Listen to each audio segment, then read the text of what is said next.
सर्वांना नमस्कार. गोकुळाष्टमीच्या उदंड शुभेच्छा. सहज आज चौघडी भेटलो आणि वाटलं की हा कृष्ण जन्माचा सोहळा शब्दसुरातून साजरा करूया आणि म्हणून हा सगळ्या घाट घातल्या. थोडक्यात काय होतं, त्याच्याशी त्या कृष्णाशी नातं इतकं जवळचं आहे ना, आपण प्रत्येक वेळी म्हणतो ना की नवा नाही हा युगांचा लढा आहे आणि सुखाचा रंग माझ्या सावळा आहे.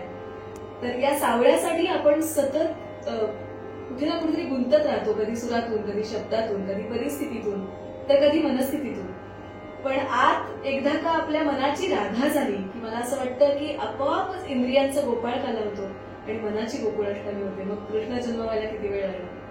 तर असा कृष्णजन्म प्रत्येकाच्या मनात व्हावा म्हणूनच कदाचित राधेची भक्ती आणि त्या भक्तीच्या सुरात अखंड आपल्याला घेऊन जाणारी मुरली हीच कदाचित आपल्याला वेढून घेत असेल आणि म्हणून या मुरलीचं स्मरण करणार.